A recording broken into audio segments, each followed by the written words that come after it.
Good morning, everybody. Thank you for joining us. We feel this is a very important conversation to have, so we are recording it because there are other meetings going on this morning as well. So we want to make sure as many people are able to participate with this as possible, and we can share this conversation. This is more of a panel discussion. So if you have questions as we're going along, if you would type them into the chat box, and we will pick those questions up and relay those to our panelists. Please keep yourself on mute so that we're not hearing chatter and conversation going on in the background that would be distracting to others. And with that, I would say let's open with prayer.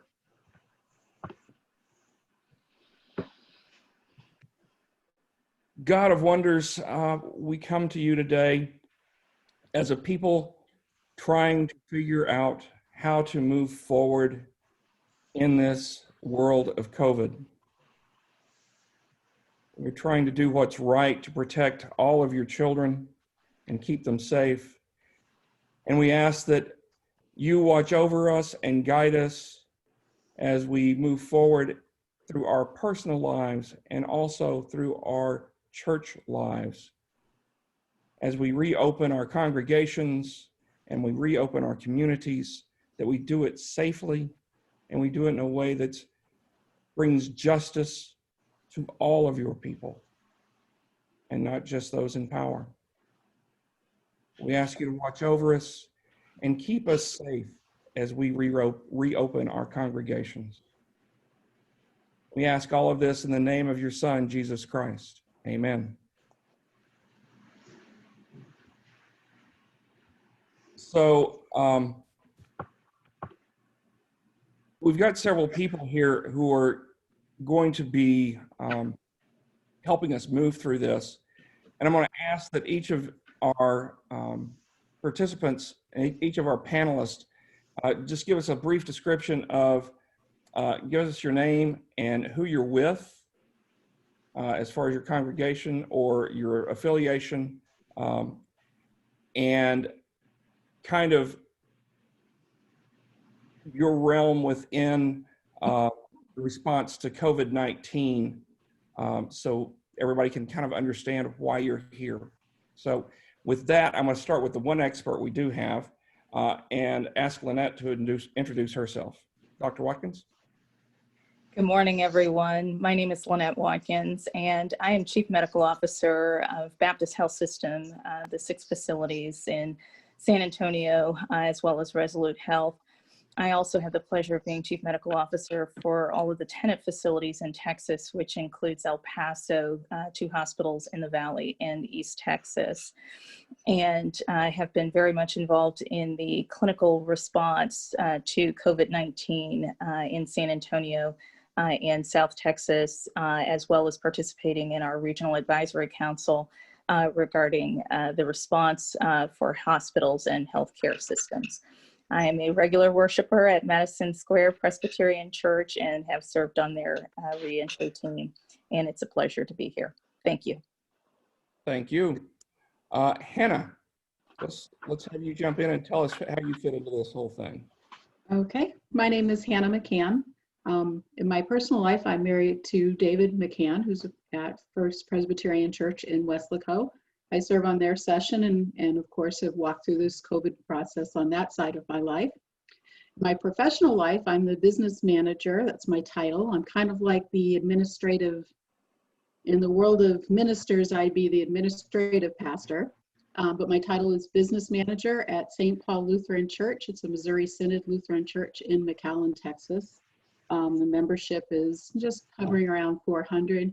But we also run a school for pre-K through 8th grade and a child care from 6 weeks to 5 years of age. And that child care stayed open throughout the shutdown, serving essential personnel, etc. So I've been kind of through the ups and downs and all arounds with all of this. So hopefully I can share some knowledge with the rest of you that will be helpful, and maybe I'll learn some more. Thank you, Hannah. Let's flip over to Ben. All right. Good morning. My name is Ben Henderson. I attend University Presbyterian Church, which is adjacent to Trinity University in San Antonio. And I am co-chair of the Facilities and Operations Committee at that church. I have also served with Ed and a larger group of Disaster Preparedness and Assistance Committee in the Mission Presbytery. In my professional life, I am a real estate broker and asset manager, and I specialize in asset management of multifamily properties. And since the COVID has occurred, I've been working with some properties and property management firms to react to the distress that it has placed on properties for tenants, for staff who might be affected, as well as those individuals who are unable to pay rents. So, you know, I've been tracking this for quite a while. Thank you, Ben. Edwin, let's have you introduce yourself, please. Sure. Hi, everyone. I'm Edwin Blanton. I'm a member of Madison Square in downtown San Antonio. In my professional life, I am in administration for the A&M campus here in San Antonio, Texas A&M San Antonio, where I'm on the re-entry team for it. I oversee hands-on learning and career readiness as part of the university. As you can imagine, we've had to change some things because of COVID-19. And so I volunteered to be part of Madison Square's re-entry team as we figured some things out. And I figured there were some things we could learn at the university that the church could use as well, or vice versa. Thank you very much, Edwin. And let's go to Bart. I'm Bart Roush. I'm just the pastor at Madison Square after those two. Have put together a re-entry team that's been meeting for several months. Made up of Edwin, who's in education, Dr. Watkins, who's in the medical field, another doctor as well. And then the other folks that are a part of that team are two elders from Session, and myself and my associate pastor. And one of the elders is in particular responsible for communication, because that is also a huge deal of how we communicate these things. In addition to the church, we also have a preschool that also has remained open for the most part through this process to serve essential workers, and then eventually expanding. We've had to close our preschool twice in the last few months because either some kids have gotten sick, or one of our staff and teachers have gotten sick. And so we have followed Metro Health's and the CDC's guidelines around that. So yeah, that's me. Thank you, Bart. I want to start with Dr. Watkins, just so we can get kind of everybody on the same page as to what we're thinking medically and this disease as it exists. So let me start with Dr. Watkins on this, and also let me preface this because just to let everybody know, Dr. Watkins and I know each other very well. So I might call her Lynette at times because she is my fiance, but we're not going to let that interfere for our discussion. So Dr. Watkins, if you can tell us about this disease and how it really spreads and how contagious is it? We know it's very contagious in the air, but also how contagious is it when it lands on things, and what's its kind of shelf life?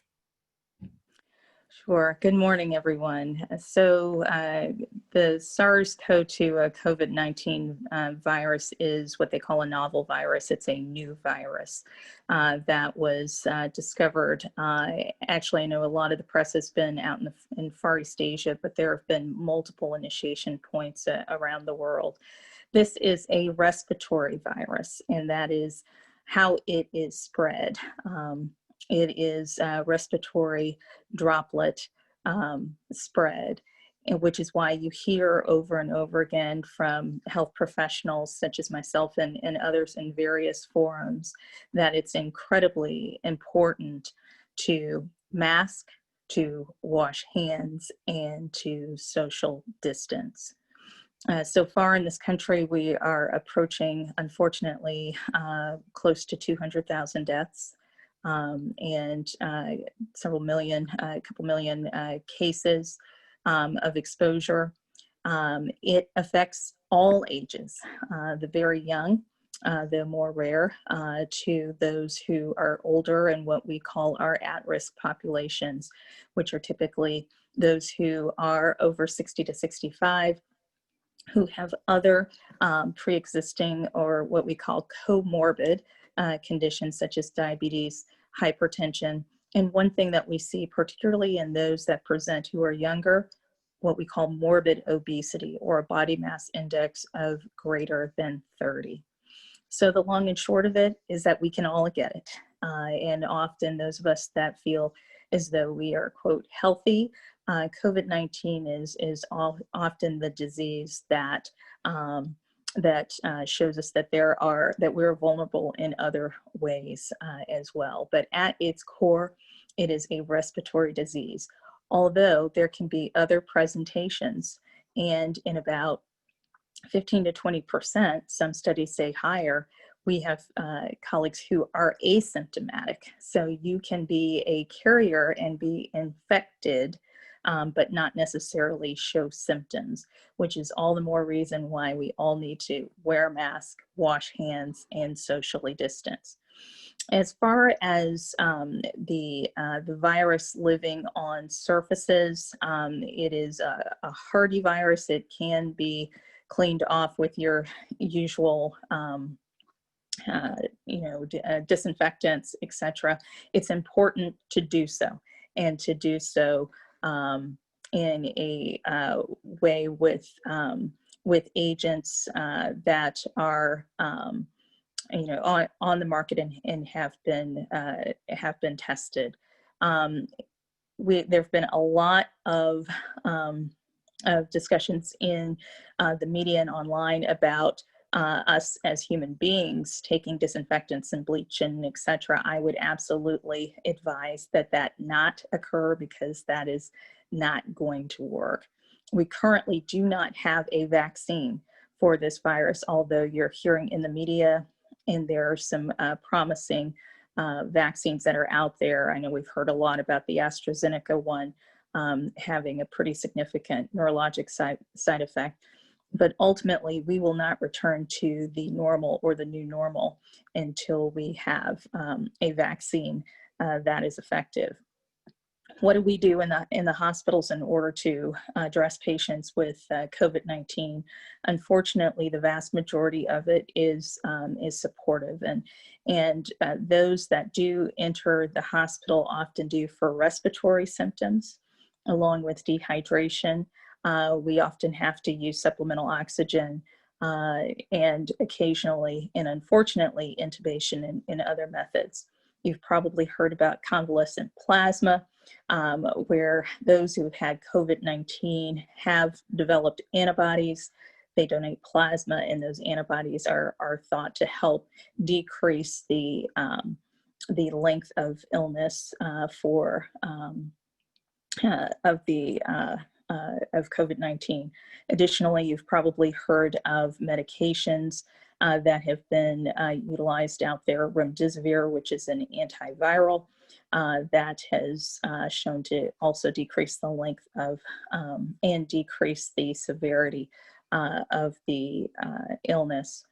I know there's been a lot of discussion about hydroxychloroquine. We've pretty much moved past that because there are concerns about a limited effectiveness as well as cardiovascular side effects. So what are we focused on? We're focused on the nuts and bolts, good public health tactics of masking, social distancing, disinfecting, and hand washing. Hand washing is incredibly, incredibly important. And with that, I'll yield back to Ed. Thank you. Let me ask one more kind of follow-up to that is, as we look at the virus, if we're opening up our church and we meet on Sunday and then we don't have anybody else in the church until Sunday, is the virus going to survive that 7-day period? Or do we need to go in and if it is, then we need to go in and disinfect that. If it doesn't, do we really need to go in and disinfect every square inch of the sanctuary if it won't survive that 7-day period? I think it's important to disinfect the areas where potentially congregants have touched or would have touched surfaces. So if there are hands on a pew, for example, it's important to disinfect that area. But the virus, although a lot of viruses, some are more hardier than others, this is a droplet infection and is spread primarily person to person, and is not necessarily one that in most instances that you touch a surface and then you pick up and can get infected. It is primarily spread by respiration. That's why one thing that we hear about that we really can't do, and for those of us who love music, is sing. Because when we sing, virus particles are aerosolized, they're in the air, and that can shower and spread those that are listening to or in the area of that individual that's singing. Thank you. Let's ask Hannah. If Yes. you can tell us some of the issues y'all have faced, because you said the Lutheran Church is already open, and what are some of the issues y'all have faced in the daily decontamination of your school, but also what are y'all looking at after you've reopened as far as what are you doing in that process? Okay. Going back to what the doctor said, we clean and we clean and we clean. We have reopened, we have more than one service. So we can't have Sunday service and not do anything until next Sunday. We don't have the luxury. And in between, of course, we have a school and a childcare that's running. So we have reorganized our whole custodial staff. We actually clean the sanctuary, and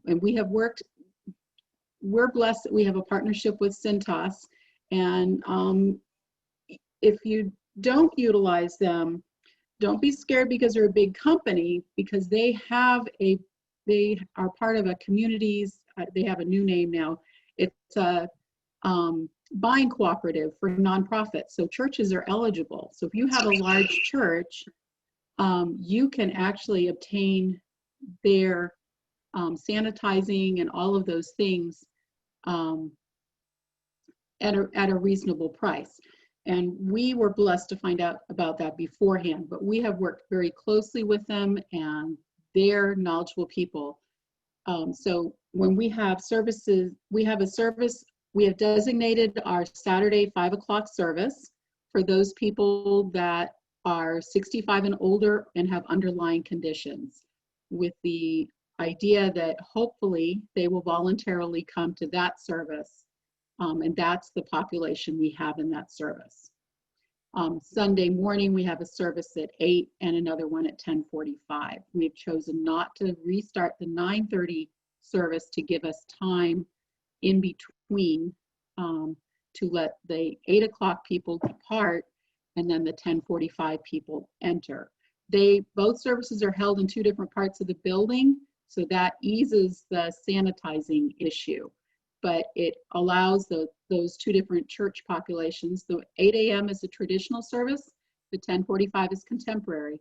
So you have 2 different types of populations coming, and they enter through 2 different ends of the building, and then that's how we kind of keep some semblance of separation between the populations, so that if someone were to test positive, we would kind of have an idea of what population in the church we would need to advise that, if you came in contact, if you were here at the 10:45, watch your symptoms, maybe want to stay home and quarantine, et cetera, et cetera.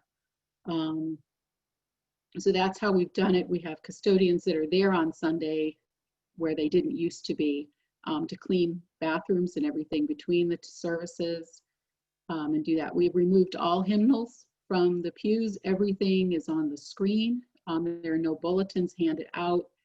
Everything is electronically dispersed, to the point that the people that go without, of course, are those that do not, some of your elderly that don't have electronic means of receiving that. We have recorded these services on CDs, and they are dropped off at those people's homes. But we can't distribute bulletins and things because that's too many hand-to-hand contact of items that could potentially carry something. So on the church side, that's kind of summing it up.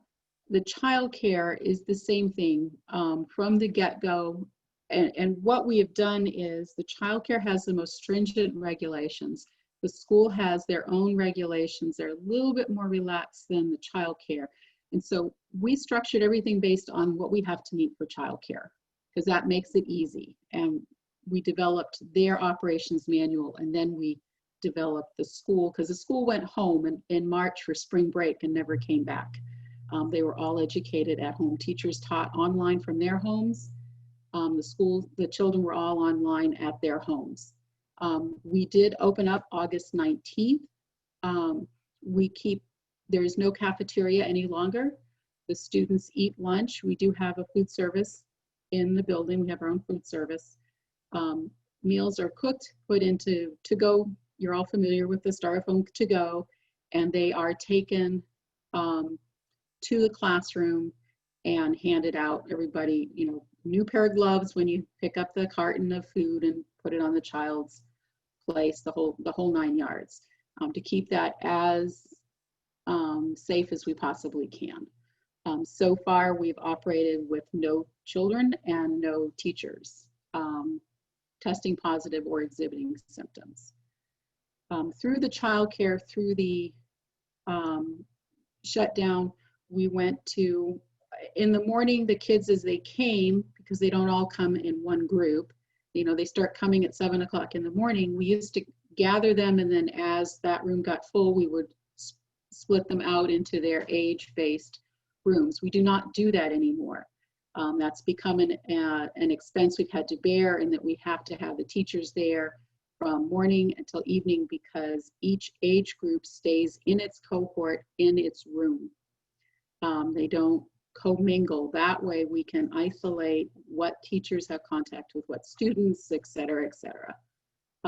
We did have a couple of instances through the shutdown where a parent tested positive or a family member. In that case, it made it a little bit easier, and that made it that classroom was affected and not the entire childcare. No parents are allowed back into the childcare or into the school. They drop their children off, they're temperature checked, and staff take them to their classroom or to their childcare room. The only people allowed in the childcare or the school during the day are, of course, the teachers, staff that has to be there, And if we have to have, we had an air conditioner break, so we had to allow a service technician in to take care of that, of course. But other than that, we plan all of that stuff to happen outside of school hours. That way we have a good idea what that cohort is and who's been involved with them. Our middle school has adjusted in that they used to switch classes so that when they left and went off to high school, they'd be ready for that. They don't do that anymore. They stay 6th grades in the 6th grade room and 7th and 7th and 8th and 8th, and the teachers move. That way we only have 2 different adults that those child are exposed to during that time, during the day. We don't use our science lab. Science is done in the classroom this year. Music, we don't use the music room. The music teacher travels to some of the rooms, and we know exactly when she's there and who she's been with. So that's kind of what you have to think about. I think the fact that St. Paul had that helped us as we've now started. We did our run-through service for in-person worship this past Sunday at First Presbyterian. We did that, and then the Sunday we're going to have, what we've done at First Pres is we've invited our 65 and older and that to come back first, and the rest will be at home, and we're going to live stream our services. But at St. Paul, we have multiple services, so we designated the 5 o'clock because that's when traditionally most of our older people have started to come as a traditional service. And then Sunday morning, you have traditional at 8 and then 10:45.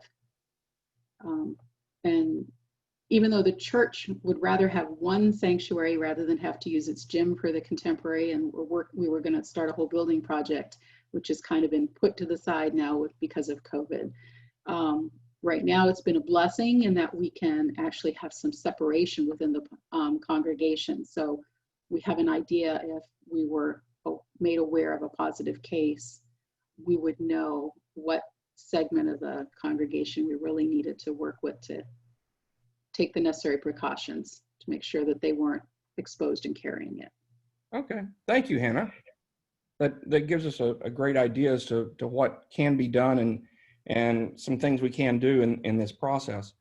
I do have, there was a question that popped up in the chat box from Jim Dement. And I think Lynette can jump in and help answer this one as well as some others, and I will put my 2 cents in here too. I know that best practices are at this point that we're recommending that hymnals and Bibles be removed because those are heavy contact items within the sanctuary, and the possibility of spread through those is larger than a lot of other things. The virus itself, most information I've been hearing and seeing says the virus has about a 3-day shelf life. But then again, whenever it comes to Bibles and hymnals, I think we're all kind of let's be a little too careful with it. And as Hannah was talking about, they're using personal devices and getting information out to the congregants, using that to put scripture on or whatever other information you want to have. Your bulletin and other things would be coming to people digitally, even though they're sitting right there, if you don't have some kind of device within your sanctuary. Dr. Watkins, do you want to add anything to that as far as the 3-day kind of span for the disease, for its life, and if we should, because of Bibles and hymnals being such a touched item, that should we just go ahead and take those out so that people aren't tempted?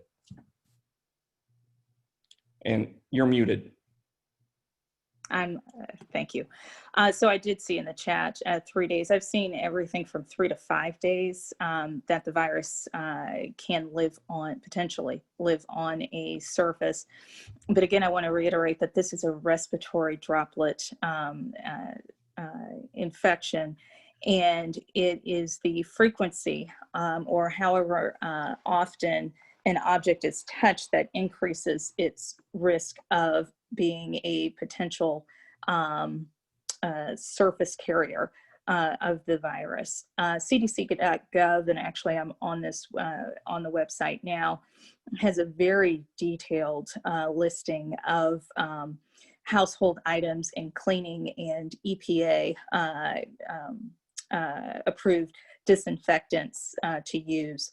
And a lot of the third-party vendors, whether it's Airmark or Centis or others, follow strictly to that model in using those types of disinfectants. A lot of them are commercial grade.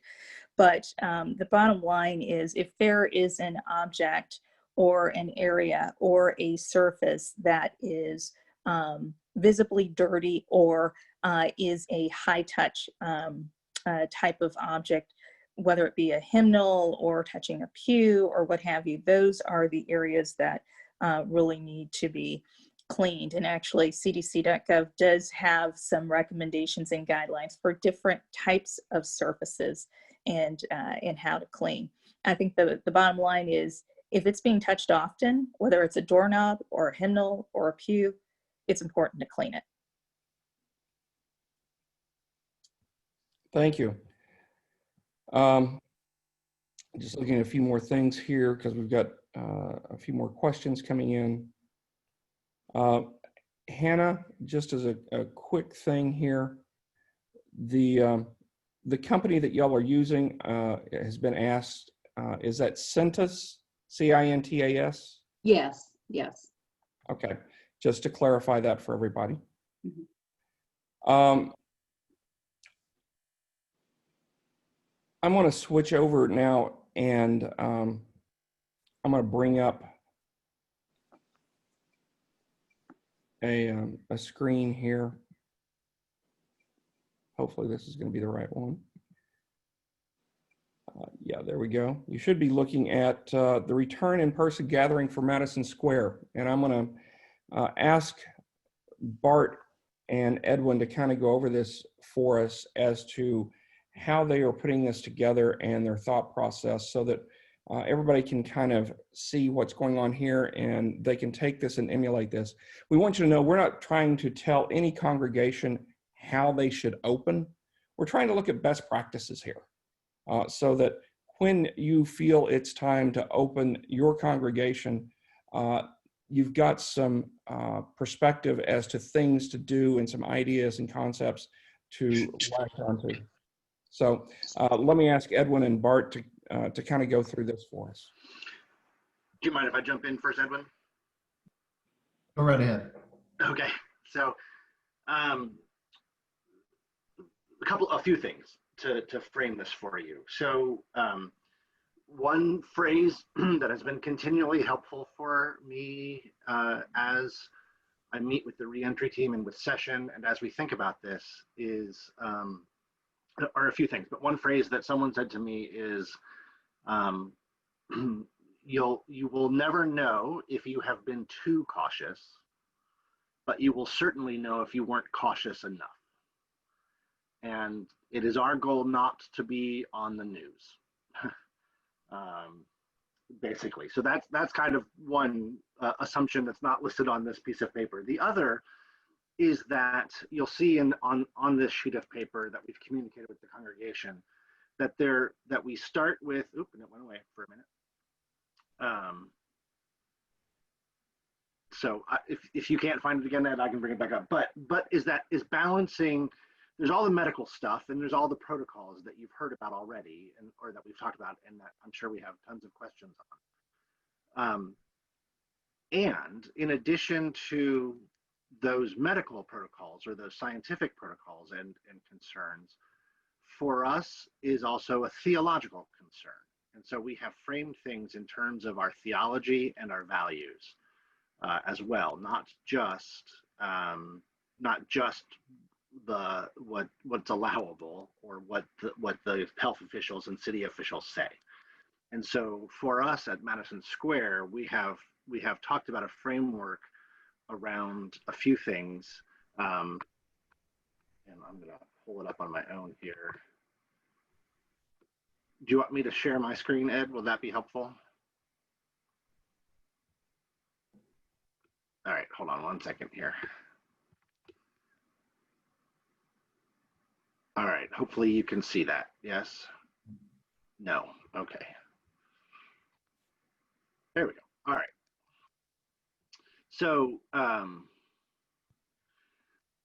so the second list of bullets there, guiding principles when considering in-person gathering, is our first one was that we won't gather until our community, till most or all of our community can do so in relative safety. And that's because a couple of reasons. It is one, we have a value of inclusion at Madison Square, and so it was really important to us to make sure that the majority of folks could be with us when we began to gather, because we didn't want to create, in essence, 2 or 3 different congregations. We take seriously when one member of the body of Christ suffers, we all suffer. And so that was kind of our theological framework. That urgency to reopen is not our driving framework, and that our kingdom economics, church economics are different than retail economics, that absolutely understand why businesses want to open as fast as possible. But their metrics are not our metrics. And so recognizing that, again, that a theological basis is very important to us. And then 2 other things that are part of the consideration that are on here beyond just the science is also, we've had long discussions both in the reentry team and in session about what is the purpose of and what constitutes worship. And so when we begin to list all of the things we could not do when we meet in person, including no singing, no offering, no communion, no passing of the peace, no communal speaking of a liturgy, not having children all gathered in one spot in our playground, no nursery care, no fellowship time, that began to not look like worship to us, and that we could more closely have a worshipful experience online than we could when we gathered. And then lastly, the other thing I'll mention, and this is big because this is not my area of expertise, but it has fallen to me and others, is that technical considerations, just in terms of how to do a hybrid worship service so that it's still online and in person, is a huge consideration.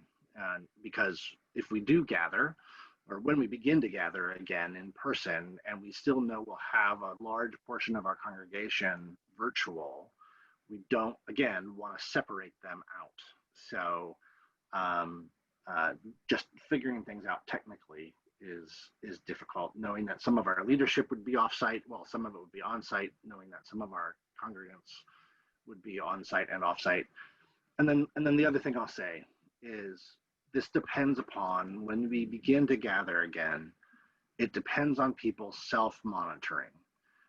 And I love my people, but they're not all going to self-monitor. And I know that if I open the sanctuary, if we open the sanctuary in any way, shape, or form, even though we say it's limited in attendance, or we highlight who those at-risk populations that should not show up, some of my folks are still going to show up.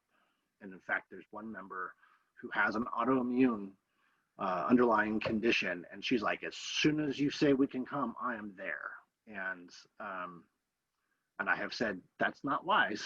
And so I am fearful about the inability for my folks, as much as I love them, to self-monitor about whether or not they should show up. And as I've told my session and my reentry team, if we do something and someone gets sick,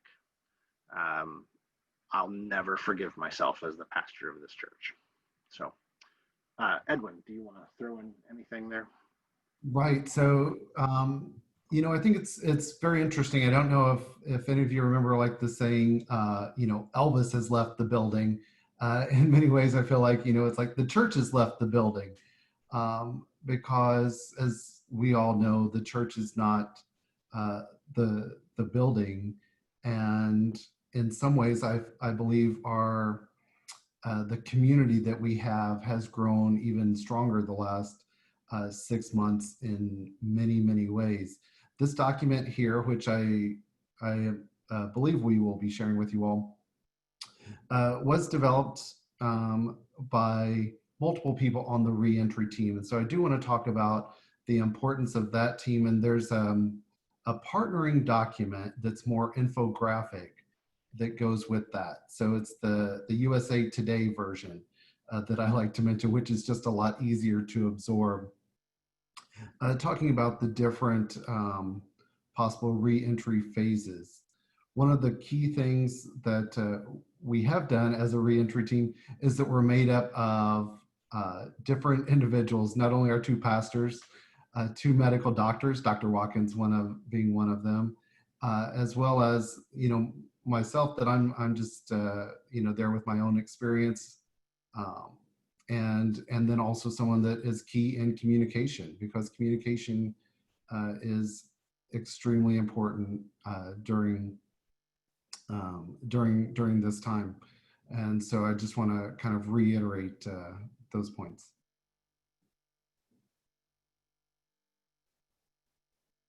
Ed, if you have the graphic? Yeah, I'm working on bringing Okay, that great. up. Every Yeah, time I just touch 'cause- one thing, another thing goes off. Of course, of course. No, because that'll be helpful, I think, for people to see, because that's the thing that people have been able to hold on to the Yeah, easiest, I think. What I'm trying to get to, and for some reason, things are not wanting to come up as they should. And if for some reason it doesn't work, I can pull it up on my screen, perhaps. And let's see.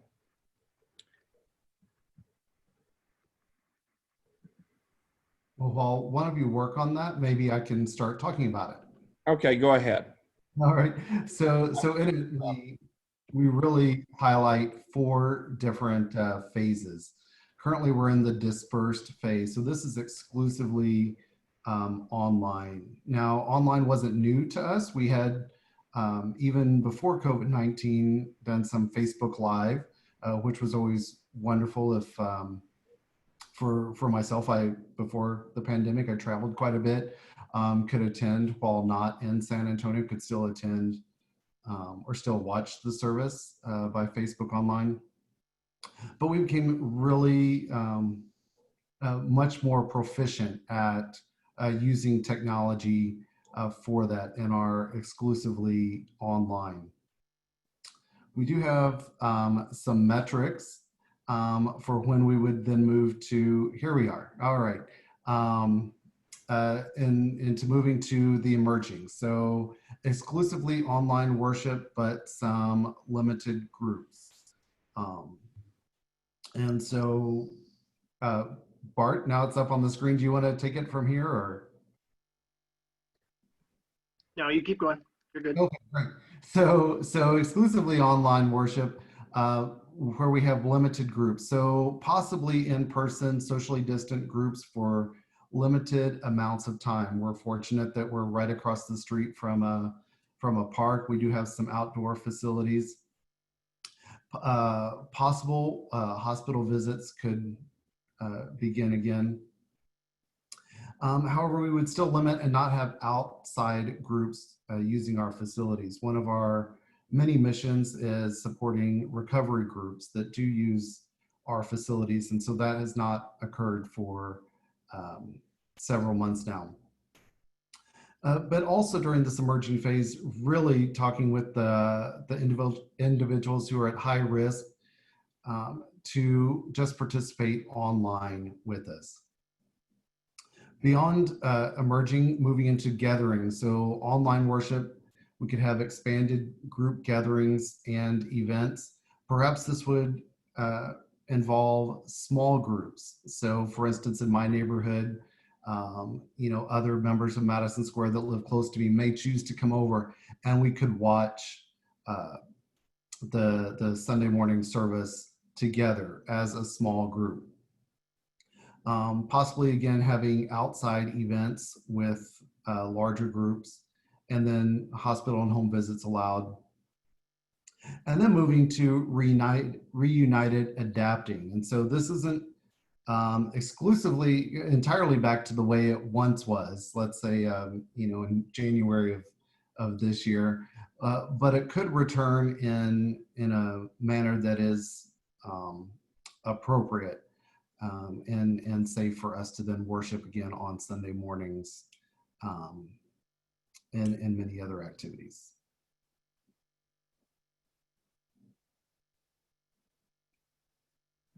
And so, Bart, I don't know if you had anything to add to that. I imagine this is also a graphic we'll be able to share.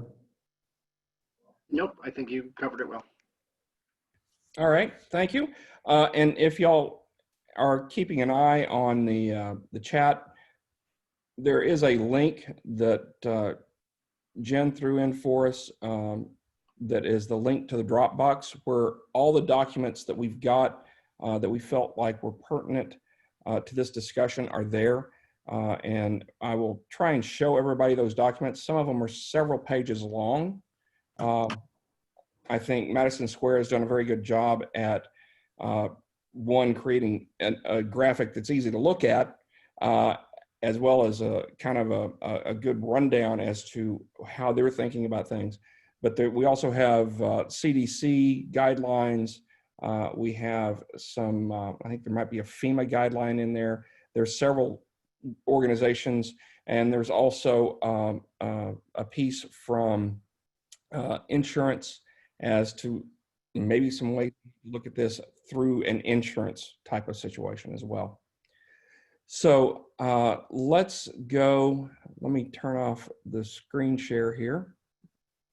And let's go to to Ben. And Ben, can you tell us kind of what y'all are up to at university and what y'all are doing with your reopening? Okay. Well, the university has been closed for quite a while to any services. We also closed to outside use of our buildings by other groups.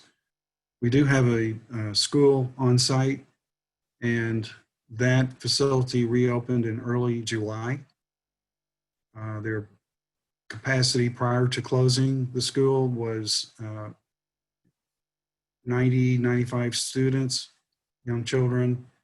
And in July, upon returning, due to standards that are set for child care licensing, the classroom size was limited to no greater than 10 students per each teacher or room. So we've tried to accommodate and spread out those rooms where there is no group size larger than 10. We're also utilizing other rooms in our campus of 4 buildings. We are utilizing ventilation, outdoor air where possible by opening doors or windows. And in consideration for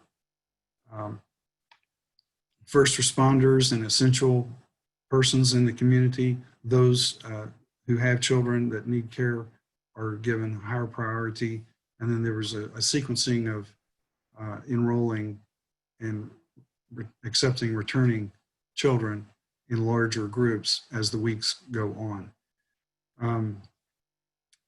I think generally we are ready to open. We want to open, just as Bart has expressed for Madison Square. We are somewhat in the same mindset, certainly, as far as the theology and needing to worship together. We have been streaming the past many weeks. However, we have also endeavored to look at our sanctuary and determine how we might modify the sanctuary and revise it so that the streaming can be improved with both with equipment and physical facilities. And so we are now in the process of working with an architect to make some modifications and to do some things that would improve the service by streaming, but also to link those two things together to be accommodative whenever the congregation does return. So for example, a screen inside the sanctuary, as well as being able to stream the output to people's homes. I have been working on facilities to look at other facets of the property. We've done some maintenance and looking at our air conditioning systems. We're exploring what can be improved with ventilation, with filtering, such as MERV 13 filters on all air units. We have over a dozen air handlers in our property. But overall, I would say to any church, any of you who are wanting to reopen and wondering how to go about it, I have set up a list of 10 best practices for reopening.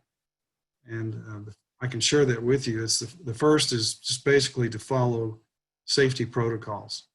And there's protocols for buildings as well as protocols for people and how they should conduct themselves and what precautions they would take, just as Dr. Lynette has so eloquently emphasized to us. You cannot wash your hands enough or use enough sanitizer. I've got it in my car. I have it in several rooms in my house. Just try to practice that, at your church as well. The second thing is to monitor all the state and local government official public orders, whether that's on county websites or city. Just be cognizant of what your own community is encouraging you to do. And then third, form a advisory group in your church. It does not have to be a large group. We have one of maybe 6 to 8 people. We meet periodically.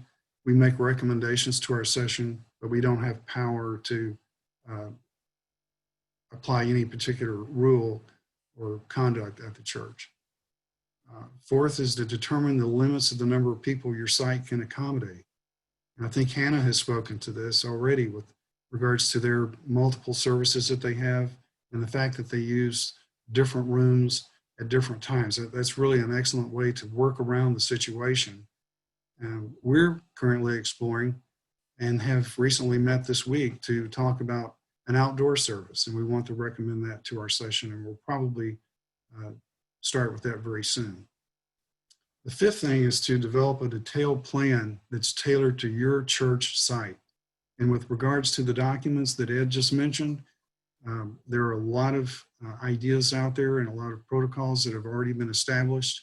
I personally look to the CDC and to Johns Hopkins for information.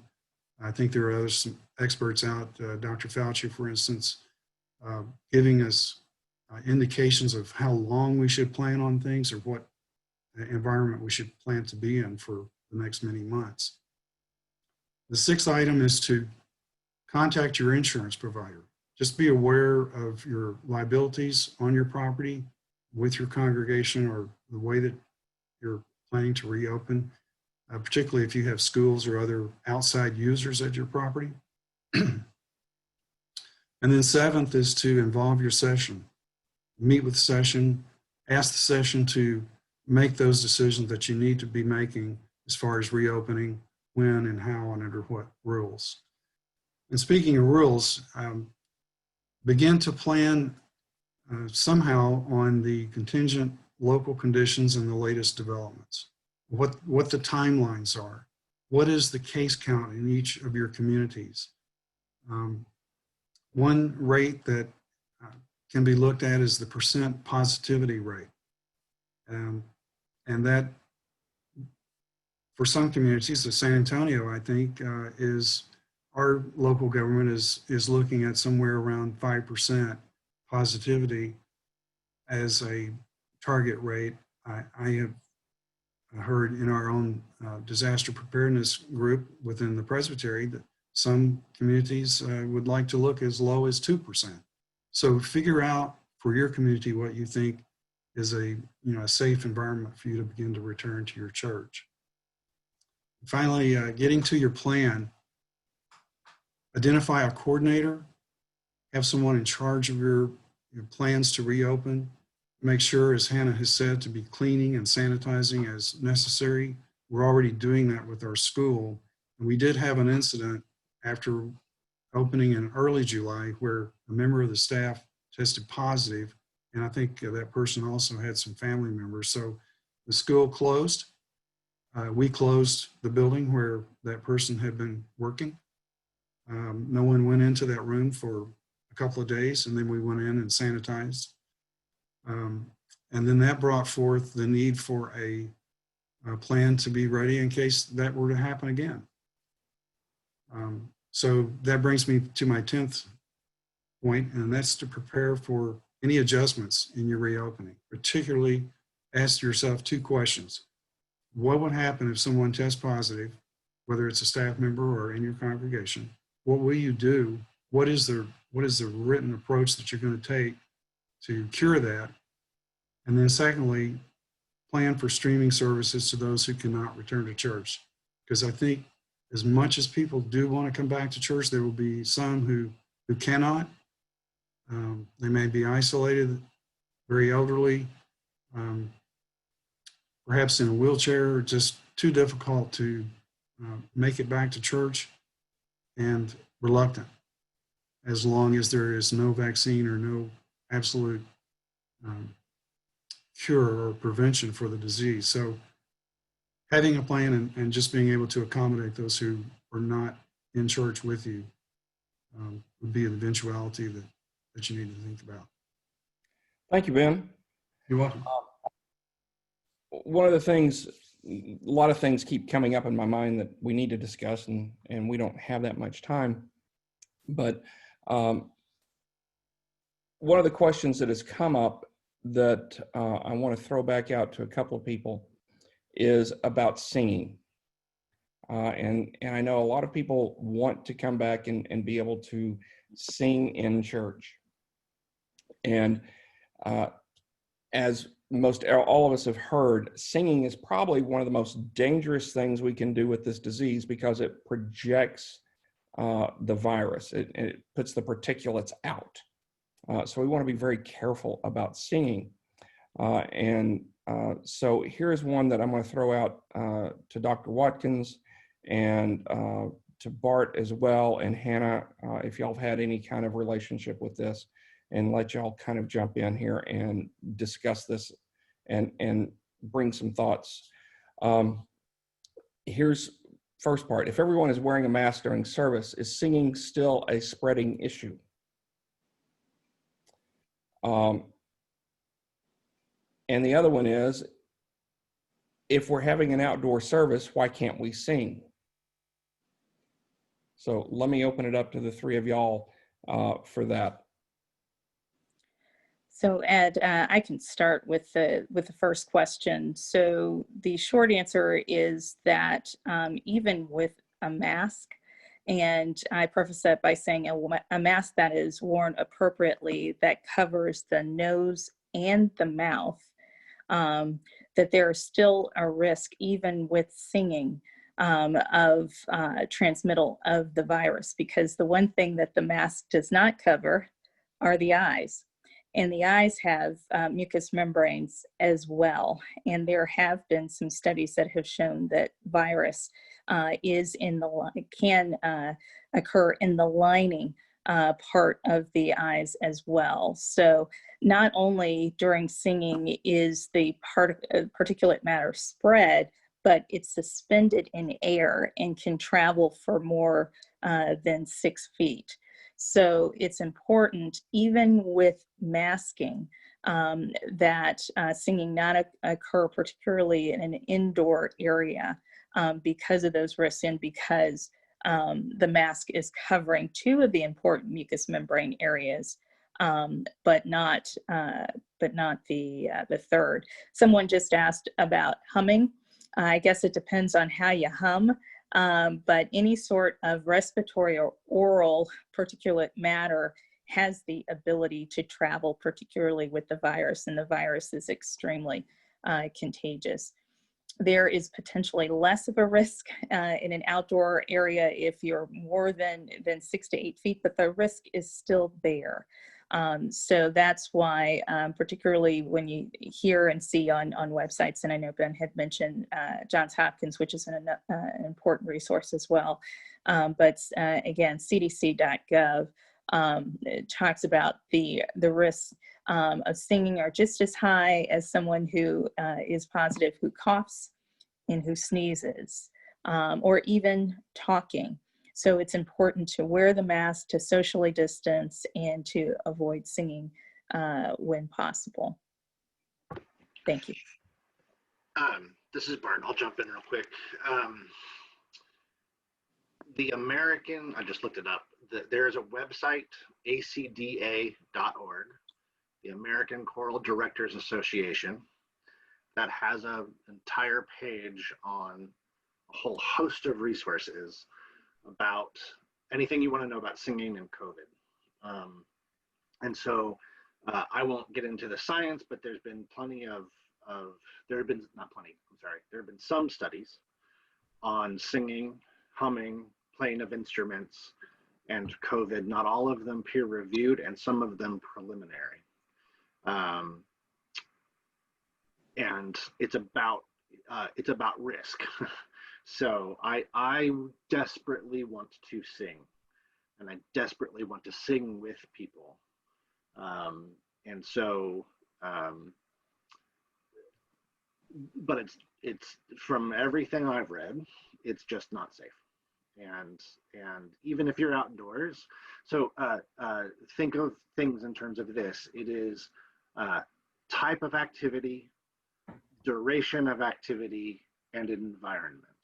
And so you can mitigate risks on all of those things. So singing indoors with lots of people without masks would be your highest risk factor. To not singing at all would be your lowest risk factor.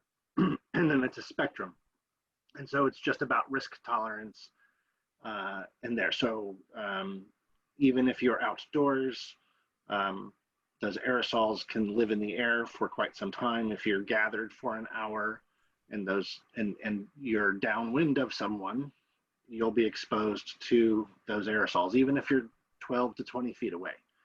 So, and then there is,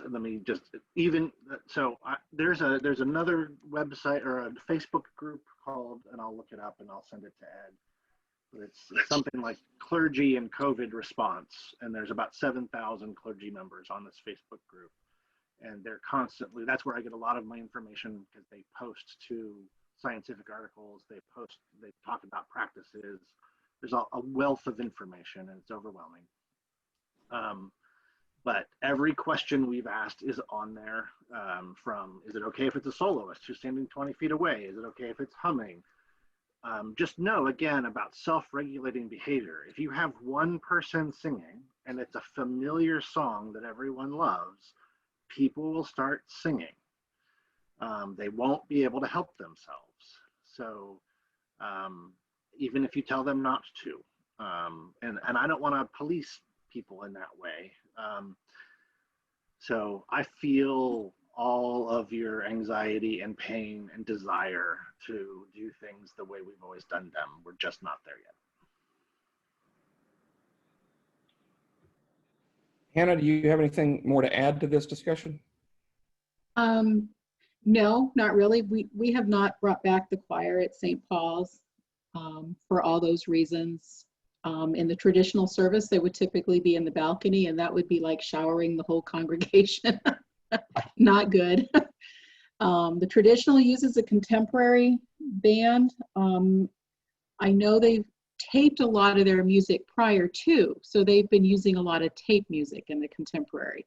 But there again, maybe I need to mention that to them, going back to what Bart just said, and the fact that a lot of people may just start singing because they know the song. But that's why we don't have a music program going right now, for all those reasons. Thank you very much. One thing I wanted to point out is we've talked about some of the information that we have, and I'm going to flip through it here real quick, or attempt to, and I'm going to share the screen again.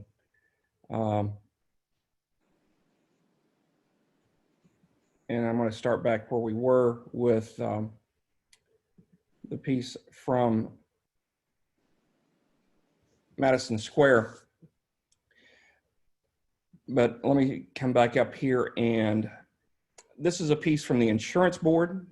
And if you look in the chat, there is a link that Jennifer put in to all of these in the Dropbox. And this is in the Presbytery Dropbox, so it's available to everybody. You can go in there and upload that and distribute it as you choose to within your congregation. This is from the insurance board. This is probably one of the most thorough documents out there, and especially this chart. It's very easy to read, and they hold it up and they have various phases to go through with your bringing your church online, and it goes from the time of being closed to the various types of reopening, a hold phase, phase one, reopening your property, not necessarily the church, but just the property, resuming general business, returning to worship.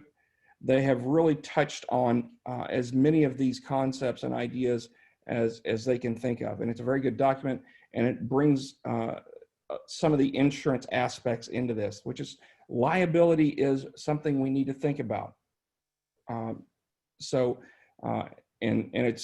That's one way to put it. Another way that Bart has put it, we need to be aware of those who are more vulnerable in our midst and take care of them.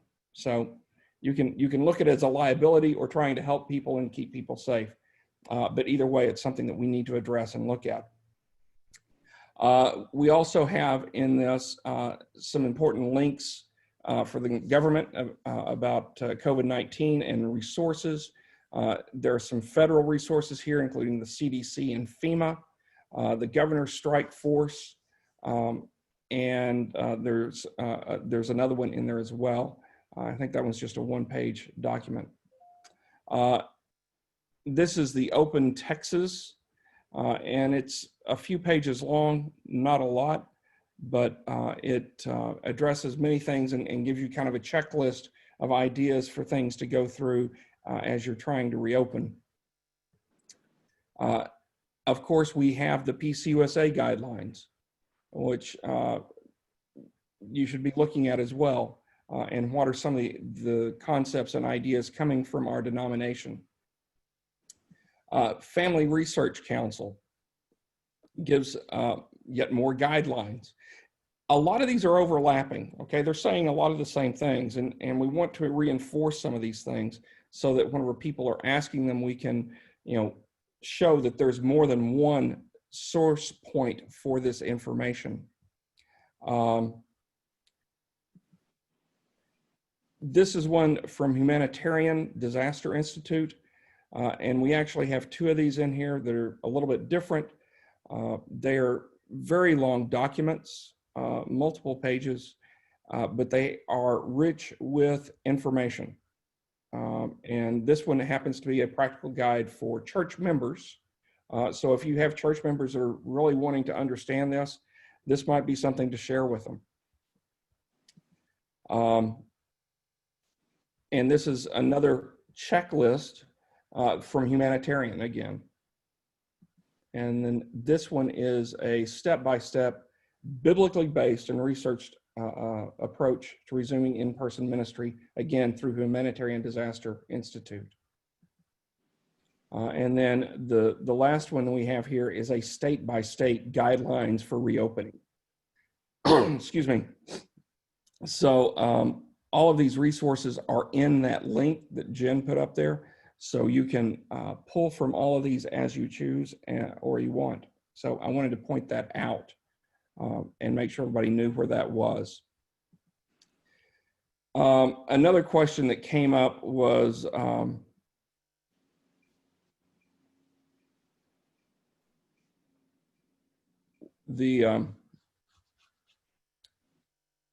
whether we could, the saying of organize group prayers, the Lord's Prayer and things of that nature as a group.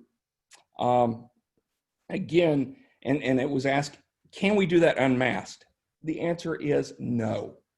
Okay, let's start there.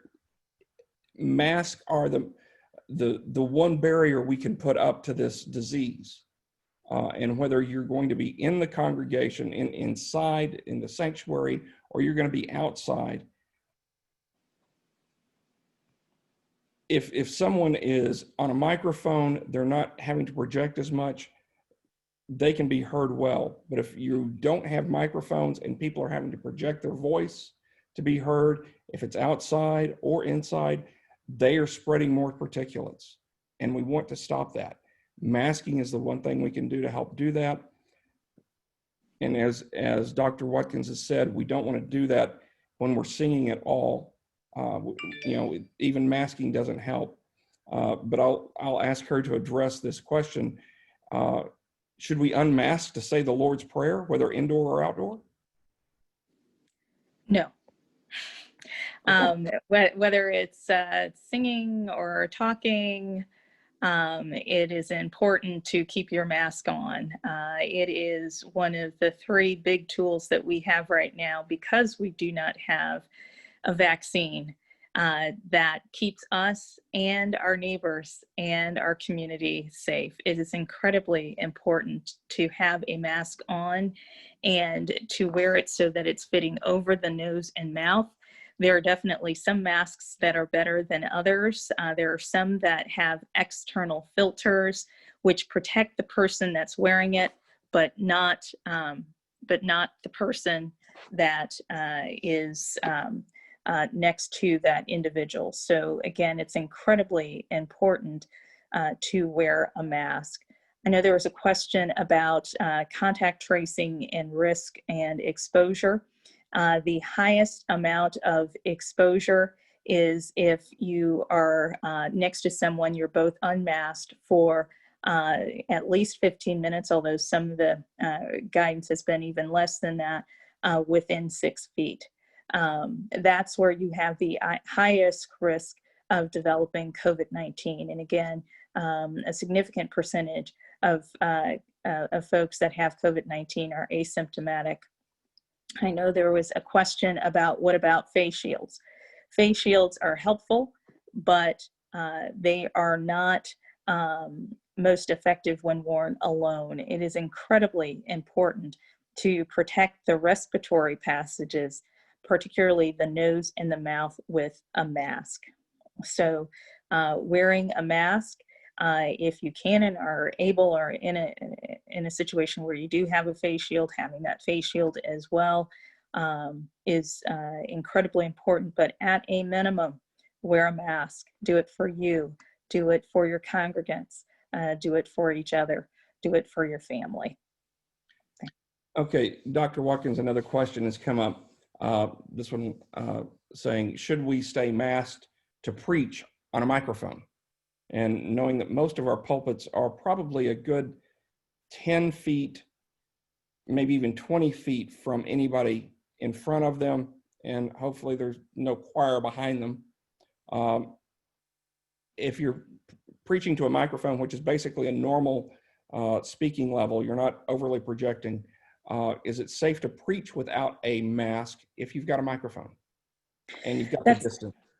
And that's a really good question. And I know that different congregations approach this differently, that several do preach without a mask, but there is a significant amount of distance that is not risk-free, but it is not as risky as the pastor having a mask and not having a mask, and everyone else not having a mask as well. So I would say that it's not 0%. It is less risky than it would be if everyone were not wearing a mask. And there are some congregations that are out there where a mask is worn and a microphone is held up more closely. So, really this is a tough decision to make, but the key in that instance is really distance. And again, when we talk about talking, even into a microphone versus singing with a group, what is the risk of projection of those particles when someone is speaking or singing? And that's something that has to be taken into consideration. It's a difficult call. It is a very difficult call. But I would say at a minimum that if a pastor is without a mask, that they are distanced at least 6, if not 12 or 18 feet or more. But considering what your population is, particularly if you have a large at-risk population, that's where technology and streaming may come into play, and really considering other options regarding opening of churches. Thank you. Another question has been asked. Let me bring this one up really quick. If there is a positive test for a member, what is the protocol for other members? Do we quarantine everybody for 14 days? What should we do? So that's a great question. And that's where you and your session and your pastor really leverage your city and county departments of health. There are experts that do nothing but this. And if there is a concern about a potential exposure, those professionals will work with you to determine who's been exposed, for how long, and in what setting. If there is an exposure, particularly one that is high risk, then the guidance is a 14-day quarantine from last contact. Okay. So your Metro Health Department, and I'm saying that because San Antonio has Metro Health, will work with you to identify those individuals and contact those individuals and follow up on those individuals to see if they develop signs or symptoms. Because if they do, then they will need to be tested, and whomever they've come into contact will need to be assessed as well for exposure. So you can see how this expands quite a bit. So there are different types of testing, as you're probably aware. There is the PCR test that tests the nucleic acid of the virus itself. And then there's the antigen test, which is a little less sensitive, that tests the protein that the virus makes. But if the antigen test is positive, you're positive. If the antigen test is negative, there's still a 20 to 30% chance that someone could be positive and may need another test, such as the PCR to test. The antibody test is to help test to see if you've been exposed, but that's a secondary line of testing. And your Metro Health Department and infection prevention professionals will help you with that. It's a lot to navigate, but there are experts out there to reach out to. Thank you very much. Quick little thing to get through, because we're getting toward the end of our time and I want to respect everybody's time. We will post this video.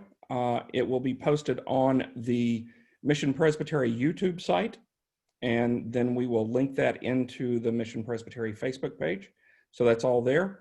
I will try and include those links within the conversations on YouTube and on Facebook, so you can get to the links wherever these documents are being located. We will be adding to the documents because Bart has been adding some information to us through some other links, so we will add those as well. And some other people, I think, have dropped some links in as well, so we will be adding those into this discussion.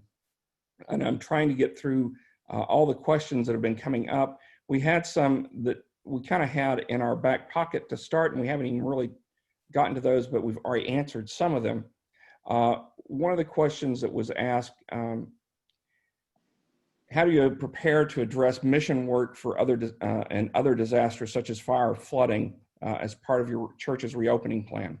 That kind of falls into my realm, I guess. And I will tell you that we're trying to follow PDA guidelines as much as we can. We've actually been making trips into Louisiana to carry materials in for those who have been hit by the hurricanes there. We are quite cautious of how we're traveling. The people we're traveling with, we know, and we're not overly worried about their protocols. We know that they've been following protocols, and so traveling in a car, you're going to be tight. Even if you're wearing a mask, you're not going to necessarily be able to protect yourself for several hours. we are following PDA guidelines and the fact that we are not staying in any one location. And when we are in those locations, we are masked at all times. If you're wanting to do stuff within your congregation and do mission work, please let me know, and I'm more than happy to help you understand the guidelines that are being put out by PDA. And another one of those guidelines is we do not stay overnight anywhere. And the only way that we would stay overnight is if we were traveling in motorhomes or something of that nature, and then we had our own protected area, or if we had one of our congregations that set up a very protective area that where we could prepare all of our own food and have all of our own resources, basically creating our own little bubble and not interfere with their congregation and keep our people protected and keeping their people protected at the same time. Air circulation is something that I know Ben has been studying, and I'll answer this really quick, and if I'm wrong, Ben, jump in and add to it if you think you need to. Air circulation is really important. Fresh air in particular.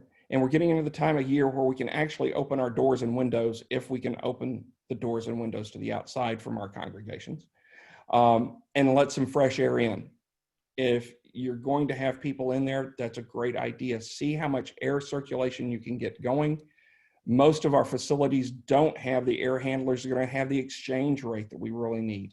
So if we can increase that exchange rate by opening windows and doors, that's a great thing to do. Am I right with that, Ben? Yes, that's correct. The more fresh air, the better. Circulation through vents should be reviewed. If you are on a standard air conditioning filter, you might be somewhere around a MERV 8. Think about upgrading at least to a MERV 13, because that 13 will trap smaller particles than a MERV 8. And there's even higher levels of MERV filters, but the more you restrict airflow through an air conditioning system, that can put sort of a back pressure onto your air handler equipment. So you may need to consult with some engineers or air conditioning firms to talk about the capacity of your air system. Another thing, a component that probably many of us have not looked at in years in our churches, is how clean are the ducts inside the sanctuary and the office buildings and the schoolrooms. Periodically clean out those ducts is a recommendation that I'm seeing, and to keep those clean. So not only is it the ventilation, but it's the filtration and the cleanliness that you can apply to your equipment that would make a difference to your church. Thank you, Ben. Another question that has come up really quick that I think is one that we need to answer is contact tracing within our congregations. Do we need to keep records of who is in worship each week? I think that's the answer I've heard to that is yes. That will help contact tracers. Dr. Watkins, if you want to speak to that really quick. Yes, so I think that would help quite a bit. There are some congregations and some other places of business that actually have assigned seating. And for the health department experts and infection prevention professionals, the quickest way to identify who has been where and in contact with whom is makes it easy and expedites identifying who's at risk, what type of risk, low, moderate, or high, and what the notifications are. So I do think that it would be helpful to do that. One thing that has not been discussed, but a lot of places, both public, private, others that, and we do this in the hospital setting, is temperature screening. And this goes to those individuals who may not feel sick, but we have identified, and we've had other institutions that have identified individuals who may have the first symptoms, and fever is a symptom, have identified through temperature screening that their temps are elevated. So it's something that I know some churches and other types of businesses and facilities have considered. It is not a mandate, but it's something to consider. Okay, one more question for you here. Someone is asking about face shields. What about face shields instead of masks? And from what I understand, face shields are something that are being worn in the hospital, but they're also being worn in conjunction with masks. So it's not one or the other. It is an and, a mask and a face shield as extra protection. And I think some people are thinking that that face shield is offering them some sort of protection when it's actually still allowing particulates out and not containing those particulates. Or particulates in. So you're absolutely correct. It's not an either or. It's when appropriate and. Because what the face shield does is it protects against particulates and splash, which is why we use it quite a bit in the hospital settings, against any sort of material. But at a minimum, wear a mask. And there are different types of masks that are out there. The ones that are the gaiters that kind of come up and look like a cloth sleeve, studies have shown have provided the least amount of protection, but at a minimum, wear some sort of mask or face covering. But as you stated before, Ed, it is not an either and, it's a both. Because the face shields often have side outlets that allow particulates out that the individual wearing it may have, as well as particulates in that they get from individuals who may be asymptomatic and may be carrying the disease. I'm going to open it up to our panelists because we're right at the end of our time. Is there anything else that you want to add to the discussion that we've had so far today? I'd love to hear it. And again, we will be putting this up on YouTube and Facebook, and we will be putting links into the weekly newsletter as well. So anything else from our panelists? Hannah, Lynette, Bart, Edwin, Ben, any of y'all have anything else to add? Well, it's been a pleasure to meet. It's been a pleasure to meet with you, and I know this has been a very difficult subject and a very difficult time for everyone, and really applaud your attention and thoughtfulness in reopening churches. I would just like to leave with you from a medical professional standpoint that good public health policies rule the day, and masking, social distancing, washing of hands, that helps keep you safe, and it helps keep your congregants and members of the community safe. Thanks so much. This is Bart. Let me add one thing particularly for the clergy. As this continues, this gets harder. As other institutions open more, this will get harder. As other congregations in your community maybe are taking steps further than you're comfortable with at the moment, it will get harder. And so it is extremely helpful. It has been extremely helpful to be able to have two medical experts and an educational expert on my committee, so that I'm not the person talking to session and saying, well, this is what I think. I can point to the doctors and say, this is what the science is telling us. And I can lament, and I can frame things theologically, and I can express my own desires. Trust me, I would love to be, it would be much easier for me to preach from my sanctuary and to do all the things I normally do. I would say, if you have medical professionals in your community that you can call upon, do so, and let them take the lead as much as possible as you make decisions. I'd just like to say thank you for allowing me to participate in this. Every time I do something like this, I learn some things too that I can take back and hope to make St. Paul stronger, as well as our church here in Weslaco. And I think we all just have to stay strong, because it's hard. It wears you down. There are days it's like, if I hear the word COVID one more time, but unfortunately, it's part of our new normal, as I keep preaching. This is our new normal, and we're all responsible to make sure an area is clean. We're all responsible, because even if you don't care for yourself, you need to care for others.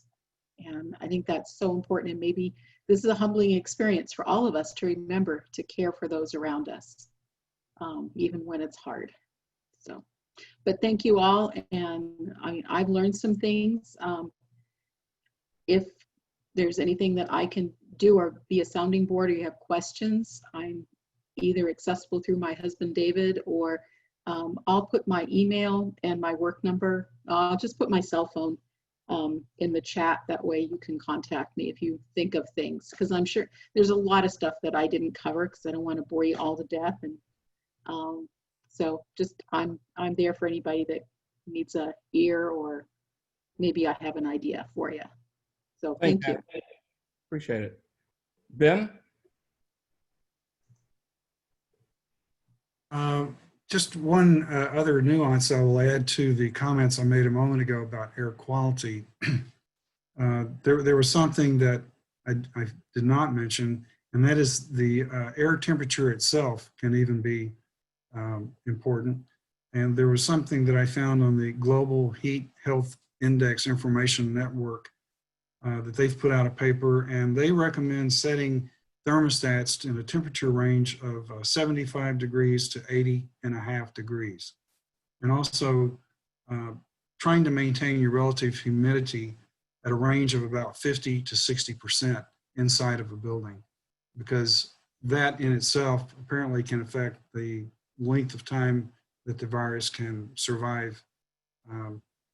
Temperature ranges outside of that, I guess maybe the virus is able to last a longer time. With respect to what Hannah just said about learning, I too have learned some things today. I appreciate the interaction with everyone. And in fact, it reminds me that we welcome the feedback on Disaster Preparedness Assistance Committee, DPAC, as we call it. And in fact, we're seeking other members to join us on that committee in the years forward to work on this, as well as other potential disasters and manners of response as we go forward. So please let us know your feedback at any time. We appreciate it. Thank you, Ben. Edwin? Yes, I just want to, thank you all for allowing me to share some of this virtual space with you today as we talked about this. Thinking about the last 6 months, there's so many words and phrases that I use on a constant basis now, such as abundance of caution, or COVID, or social distancing.